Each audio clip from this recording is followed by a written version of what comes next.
Javier Argüello, buenas tardes. Hola, buenas tardes. El escritor Javier Argüello está hoy en El Ojo Crítico para hablarnos de su segundo libro, aunque es su primera novela. Se titula El mar de todos los muertos y la edita Lumen.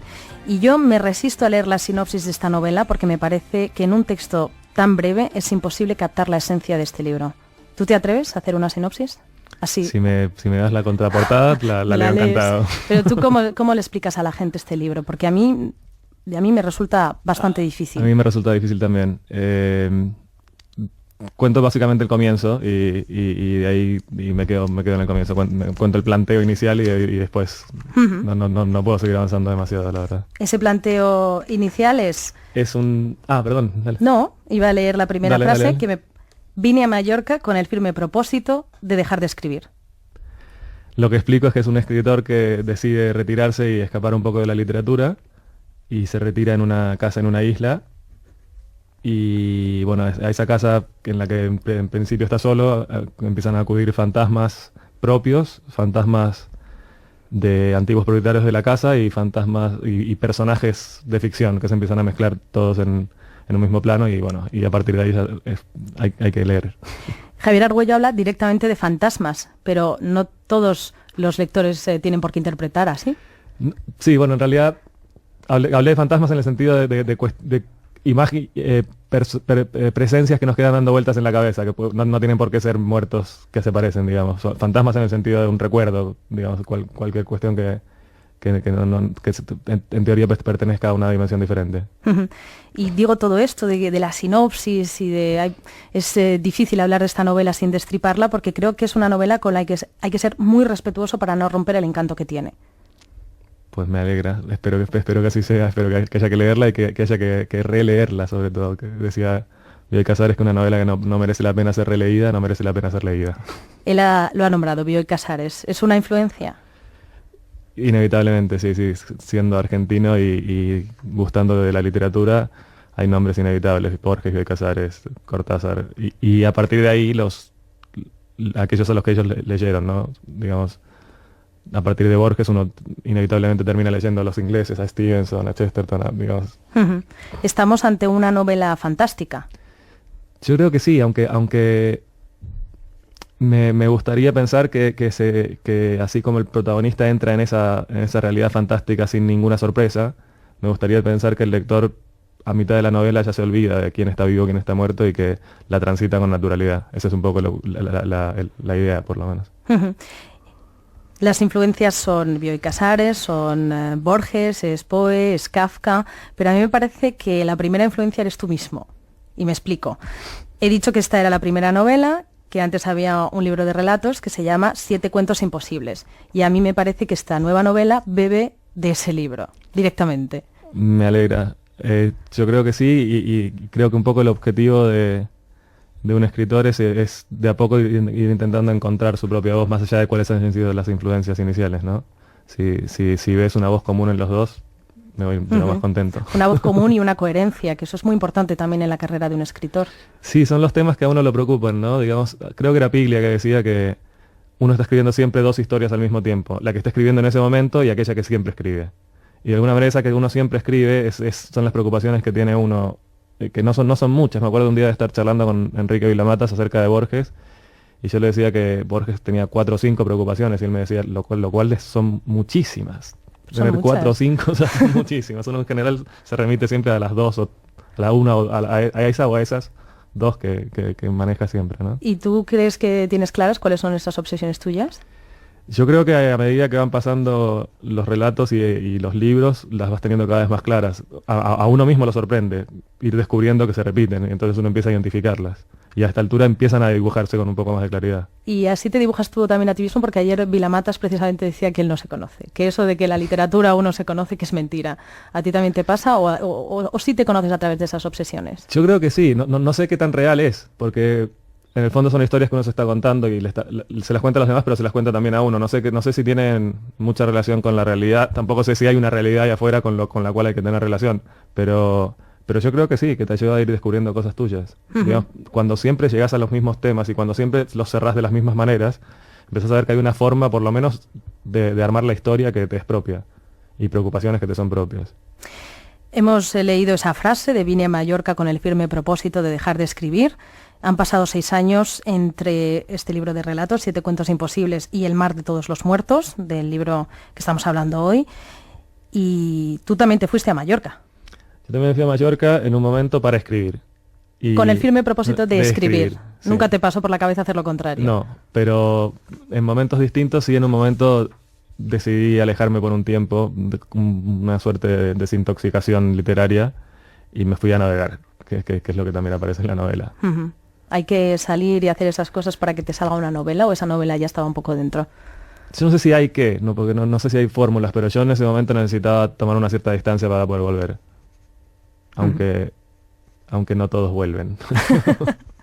Bueno, en el libro se habla mucho de literatura, sí. Pero me parece que precisamente utilizas a esos personajes para hacer críticas a la literatura o para hacer críticas a los autores que, por ejemplo, ¿no? Hay un momento que un personaje dice, eso sí, me atrevo a destriparlo, que dice, critica un poco, ¿no?, esa gente que hace literatura sobre literatura. Sí.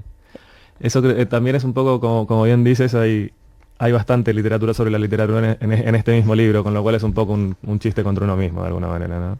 Uh-huh. Todo es un chiste contra otro chiste, porque también, bueno, esta relación que tienes con los personajes o que tus personajes escritores tienen con sus propios personajes, que además son tus personajes, esto parece muy complicado, pero esto ya más o menos lo empezó a hacer también Unamuno en Niebla, ¿no? Sí. ¿Cómo es esa relación con tus personajes? Para mí cobran los dos personajes de la historia secundaria del Mar de todos los muertos, que son un capitán y un marinero, que se van y empiezan a hacer su propio viaje. Son dos personajes que a mí me quedaron de un proyecto anterior que nunca llegó a puerto, y de los cuales nunca me pude deshacer. Estaban como ahí mirándome y recriminándome que los haya abandonado de alguna manera. Y haber podido incluirlos en este proyecto para mí salda una deuda, porque yo no me atreví a mirar para ese lado tampoco. Quiero decir que cobran una corporeidad que le exigen a uno que les dé espacio de existencia. Tanto que, por ejemplo, yo es que, la verdad, has venido a presentar El mar de todos los muertos, pero no puedo evitar también referirme a 7 cuentos imposibles. Los dos están editados en Lumen. En 7 cuentos imposibles hay un Joaquín también, que es el mismo nombre del personaje del Mar de todos los muertos, que tiene una relación muy particular con uno de los personajes del personaje. Esto, cuando lo lean lo entenderán. Esos personajes que llegan a la realidad. De hecho, en el cuento, Joaquín es un personaje de un escritor, y en la novela Joaquín es el escritor. Uh-huh, que hablábamos que es casualidad. Es casualidad, sí, en este caso es casualidad. Uno va repitiendo ciertos nombres. Yo me he dado cuenta que hay nombres. Ernesto se repite en algunos lugares, Ana se repite como personaje femenino en otros, sí, pero no hay un plan preciso. Se ve que curiosamente no conozco ni Ernestos ni Joaquines. Digamos. Será por eso. Será por eso Claro. que me es más fácil ponerles cara, ¿no? Tú le das prioridad también a contar una historia. Sin embargo, cuando uno lee tus historias, tus libros, hay una importancia del ritmo. Sí, sin duda. Me parece que incluso creo que hasta se nota.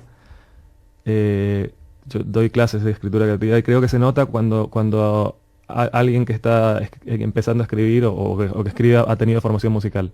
Creo que uno puede sentir, por ejemplo, ahora se me viene a la cabeza el ejemplo de Roberto Bolaño, que él partió con la poesía y más tarde se pasó a la narrativa, y creo que es muy palpable el ritmo poético que hay en su prosa. Uh-huh. Y me parece que hay veces que la parte más difícil, más que armar la historia, más que armar los personajes, es encontrar el tono desde el cual se va a contar. Una vez que uno tiene el tono, es bastante más fácil avanzar con la historia. Y ese tono tiene que ver con esto, con el ritmo a partir que uno va a decidir darle a esta historia en particular, ¿no? El mar de todos los muertos deja también al lector una sensación un poco onírica, y uno se imagina que cuando Javier Argüello lo estaba escribiendo también estaba un poco en un sueño, quizá. Es un poco así, o sea, pretendemos que sea un poco así, digamos. Lo que ocurre en un sueño, por ejemplo, que es que alguien nos dice algo que nos sorprende, y a la mañana pensamos, ¿cómo nos puede sorprender si el que creó ese sueño soy yo? Uh-huh. Con la escritura pasa un poco lo mismo. Uno, al releer su propia escritura, se sorprende de lo que dijo ese personaje. Es como si en ese momento estuvieras un poco no sé si decir en un trance, pero digamos que pasan cosas como si te atravesaran, como pasan en los sueños, como que te dan noticias que vos no tenías. Uh-huh. Y ahí hay momentos quizás es un poco infantil esta pregunta, pero de escritura automática, incluso a través de esos sueños y de esas imágenes que están viniendo. Hay quien dice que, a mí yo lo he comprobado varias veces, que la primera media hora o la primera hora de trabajo nunca sirve para nada porque uno está muy presente. Y cuando te empiezas a perder dentro de lo que estás avanzando a trabajar, ahí empieza a salir lo productivo. Y sí, hay una suerte de ausencia en ese momento. No sé si te refieres a eso con escritura automática, pero sí. hay una suerte de ausencia que uno tiene que frenar después a las 3 o 4 horas y ver lo que escribió, y no tiene muy claro qué fue eso. ¿Qué importancia tiene la mujer y lo femenino en tu literatura? Suele ser... Estas son las cosas que uno va descubriendo a medida que se lee, que no las tenía claras antes. Creo que suele ser un punto de anclaje. Suele ser aquello que te vuelve a traer a la tierra, como si fuera la tierra firme. Y al mismo tiempo también un poco es la intuición, y al mismo te lleva a la tierra, pero al mismo tiempo también te lleva a otros lugares. Sí. Te lleva a otros lugares, el contacto y la presencia te vuelve a traer de alguna manera. No sé si se puede decir así, pero... He sabido que no lees a tus contemporáneos para serte fiel a ti mismo. Bueno, ¿No es verdad? No es tan así. Es verdad que soy más de leer a los clásicos, pero leo también contemporáneos.